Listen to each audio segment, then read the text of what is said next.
आओ बैठो आसन पे, क्या इच्छा नाथ तुम्हारी, कहो क्या मैं दान करूं या सेवा करूं तुम्हारी।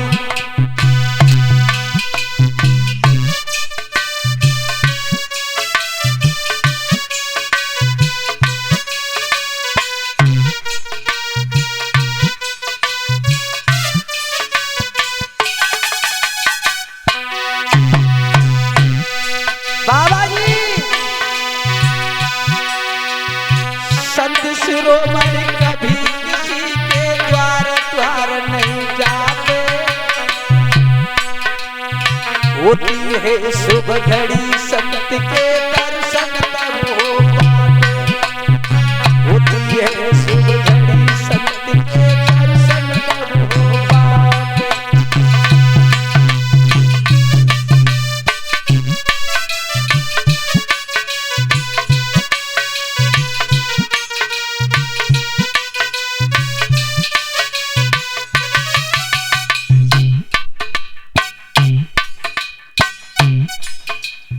देवसी नारद कहने लगे भोजराज कंस, हम महात्माओं का तो चलना भी चलना हुआ करता है,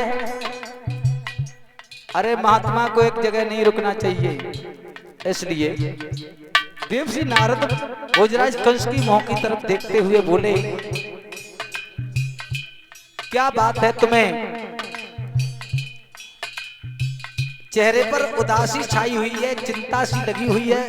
भोजराज कंस बीमारी कटी नहीं। भोजराज कंस कहने लगा क्या बताएं बाबा,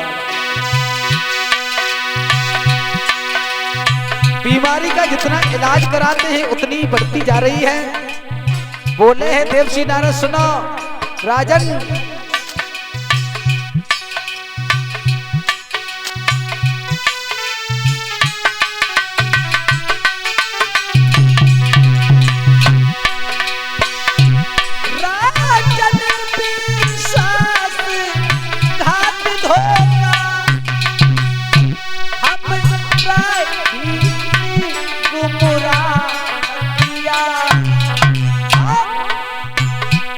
घर का भेदी वसुदेव हुआ, जिसने लंका का ढाऊ किया।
घर का भेदी वसुदेव हुआ, जिसने लंका का ढाऊ किया।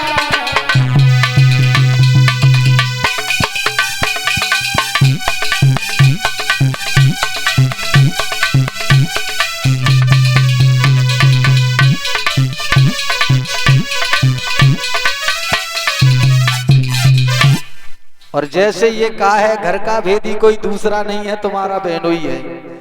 जो बहनोई का नाम सुना भोजराज कंस तलवार लेकर के खड़ा हो गया है, अपने बहनोई बसदेव को नहीं छोड़ेंगे। देवसी नारद कहने लगे शांत हो जाओ शांत, अगर तुमने अपने बहनोई को मार दिया तो कृष्ण और बलराम कभी आने वाले नहीं है। बाबा क्या करना चाहिए? कहा एक काम करो हम तुम्हें बता रहे हैं, अक्रूर को भेजो और दुश्मन को जब मारा जाता है तो पहले उससे मित्रता करो, जब दोस्ती करो तब जो चाहो सो खवाए दो, साथ मर जाइए जानू पे ना है। तो पहले अक्रूर को भेजो, अपने यहाँ पर बुलाओ, पत्र में लिख दो हमारे यहाँ पर कृष्ण चतुर्थी को, कार्तिक की चतुर्थी में धनुष यज्ञ करवाया जा रहा है, तुम्हारा निमंत्रण है, कृष्ण बलराम जरूर आए। इतना जब निमंत्रण भेजा गया है, अक्रूर ने आते ही आते कहा है महाराज मैं आपका नौकर हूँ और नौकर का काम हुआ करता है सलाह देना, कृष्ण बलराम के यहाँ आने से तुम्हारी मौत आ रही है। और सत्य बात यह है जब सियार की मौत आती है तो बीहड़ इलाका छोड़ करके गांव की तरफ आता है, और तुम्हारे जैसे कमबख्त राजा की जब मौत आती है कृष्ण और बलराम को बुलाता है, कृष्ण बलराम आएंगे मथुरा मोहन की चेरी हो जाएगी। हर बार समझाते हुए नहीं माना, अंत में चल पड़े। और जैसे ही माताओं बहनाओं अक्रूर चले हैं,